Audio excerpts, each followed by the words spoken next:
Latin literature stretches across more than 1,000 years, from Rome's earliest oral traditions to masterpieces like the Aeneid. In this video, we will trace that journey step by step. We will begin with Old Latin in the 8th and 7th centuries BC, a time of small farming villages and spoken storytelling. Then, we will move into Early Latin, when Roman writers first came into contact with Greek literature and art. Then follows the Golden Age, the height of classical Latin, with famous figures like Cicero, Caesar, Virgil and Ovid.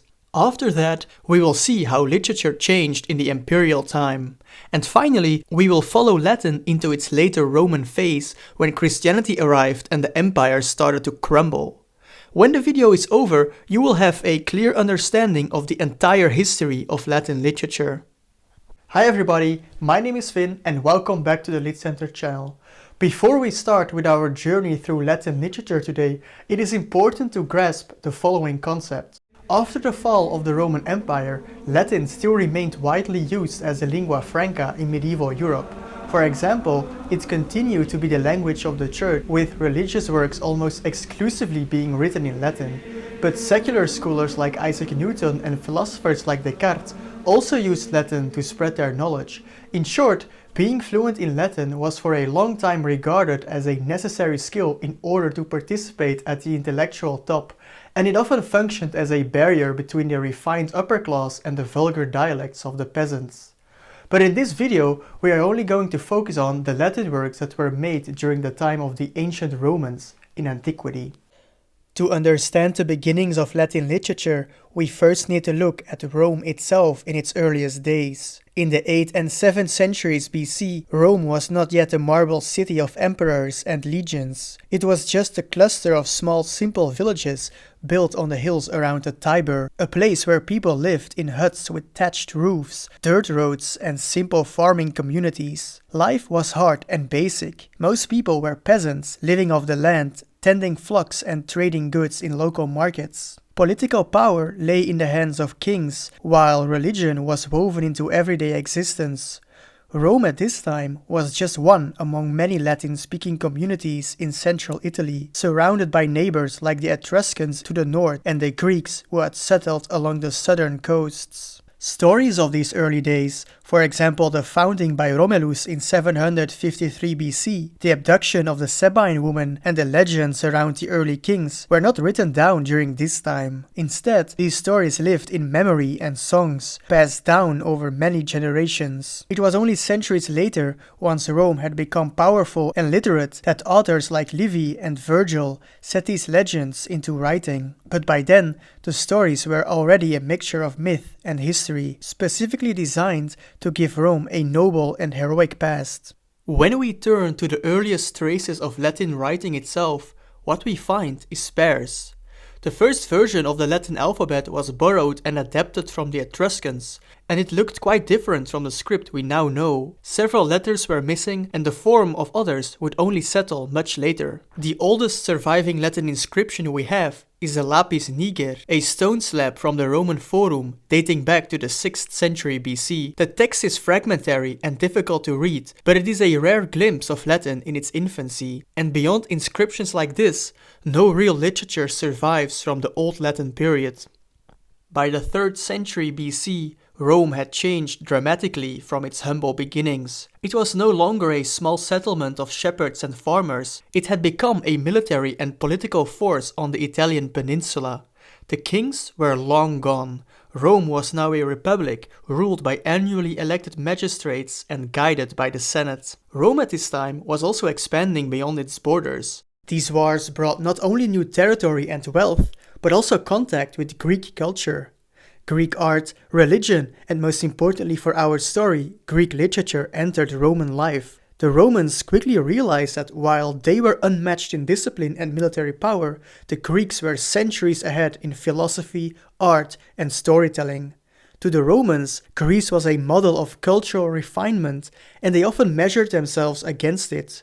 Conquering Greece militarily was one thing, but culturally, many Romans felt that they were the students and the Greeks the teachers. This admiration shows itself clearly in religion. The Romans did already have their own gods, like for example Jupiter, Mars and Venus, but when they came into contact with the Olympian pantheon, they recognized striking similarities. And rather than to discard their own deities, they started to identify them with their Greek counterparts, like for example Jupiter with Zeus, Mars with Ares and Venus with Aphrodite. Over time, Roman religion became a blend, keeping its own rituals and priesthoods, but adopting Greek myths and stories.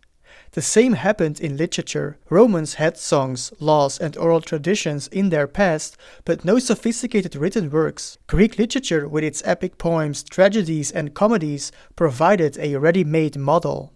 The first Roman authors, rather than inventing entirely new genres, borrowed directly from the Greeks, translating, adapting and slowly reshaping the material to suit Roman tastes. This Greek influence is evident in the earliest Roman author we know by name, Livius Andronicus. He was originally a Greek from southern Italy brought to Rome as a slave around the mid-3rd century BC. After gaining his freedom, he turned to teaching and writing, and it was he who first adapted Greek works into Latin. His most famous contribution was a translation of Homer's Odyssey into Latin verse, an enormous cultural step, because for the first time Romans could read one of Greece's foundational epics in their own language. But Livius did not stop there. He also staged plays based on Greek tragedies and comedies. These were the first pieces of written Latin literature we know of, and though only fragments survive, they do set a pattern. Rome would continue to borrow Greek forms, but gradually reshape them with Roman themes and values. Comedy in particular flourished in this period, especially through the works of Plautus and later through the works of Terence. Plautus, writing in the early 2nd century BC, adapted Greek comedies into lively Latin plays filled with wordplay, slapstick and exaggerated characters, like for example clever slaves, boastful soldiers and cunning courtesans. His comedies were hugely popular with Roman audiences, blending Greek plots with Roman humor and everyday speech. Terence, slightly later, offered a more refined and polished style. His plays were admired for their elegance and psychological insight, even if they lacked Plautus's boisterous energy. So, in the early Latin period, which lasted roughly from the late 3rd to the early 2nd century BC, we see the foundations of a Latin literature being laid. Rome had become a Mediterranean power, its language was being shaped into a literary medium, and its writers were beginning to define what Roman literature could be, a blend of Greek influence and distinctly Roman themes. When we speak of Latin literature nowadays, most people are really thinking of the Golden Age. This is a period that produced Cicero's speeches, Caesar's commentaries, and Virgil's Aeneid. Essentially, these are the core works that shaped Europe's idea of classical Rome, and it is also this version of Latin that is taught in schools. By the 2nd century BC, Rome had conquered Carthage, subdued Greece, and established itself as the unchallenged power of the Mediterranean. These victories brought enormous wealth, slaves, and prestige to the Roman elite, but they also destabilized the Republic. A handful of aristocratic families amassed unprecedented fortunes and influence, while ordinary citizens and veterans struggled for land and opportunity. Reformers like the Gracchus brothers tried to redistribute land and address inequality, but their violent deaths in 133 BC and 121 BC revealed how political disputes in Rome were turning into matters of life and death. By the time of the late Republic, the political world was filled with conflict. Generals like Marius and Sulla fought brutal civil wars for control of Rome, and later the rivalry between Pompey and Caesar showed how deadly Roman politics had become. This harsh environment encouraged the development of rhetoric. Being able to state your argument clearly and convincingly was highly valued, and Roman children were drilled in the art of rhetoric. The two great orators of the late Republic were Cicero and Caesar, but we will see that these two figures had very different views on how Rome should be ruled. Whereas Cicero defended the old Republican ideals, Caesar sought to gain sole control over Rome. No writer captures the tensions of the late Republic more vividly than Marcus Tullius Cicero. Born in a small town of Arpinum to an equestrian family, Cicero was not of Rome's old aristocracy, yet through sheer talent he rose to the highest offices of the Republic. Trained in Greek philosophy and rhetoric, he quickly gained fame as a lawyer whose oratory could sway courts and assemblies. His speeches against the corrupt governor Verres not only destroyed his opponent, but also announced Cicero as Rome's greatest orator. But Cicero was more than a courtroom advocate. He was also a statesman trying to defend the Republic at a moment when generals and warlords were tearing it apart. As consul in 63 BC, he famously suppressed the conspiracy of Catiline, boasting that he had saved the Republic, yet his victory was short-lived. When Caesar, Pompey and Crassus formed the first triumvirate, Cicero was sidelined. Beside his skills as an orator, Cicero's greatest contribution lies in his prose style and philosophical works. He wrote treatises on ethics, the ideal state, and the nature of the gods. He also gave Latin its definite form as a language of philosophy, law, and public discourse. His sentences balance clarity, rhythm, and persuasion with unmatched elegance. Later generations, from Saint Augustine to the Renaissance humanists, regarded Cicero as a model of good Latin prose. Yet his life ended almost as tragically as the Republic he sought to preserve. After Caesar's assassination, Cicero threw his support behind the young Octavian, seeing him as a tool against Mark Antony. In his Philippics, he denounced Antony in fiery speeches, but his idea ultimately failed.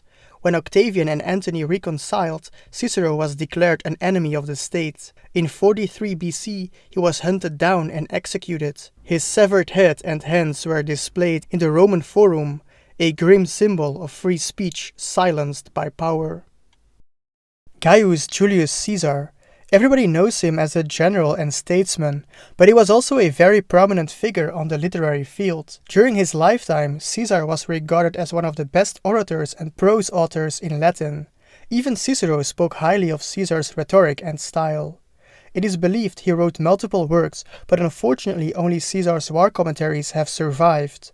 His Commentarii de Bello Gallico, commentaries on the Gallic War, written in a deceptively plain, almost report-like style, the commentaries recount his campaigns in Gaul between 58 and 50 BC, where he subdued vast territories, crossed into Britain and extended Rome's reach farther than ever before.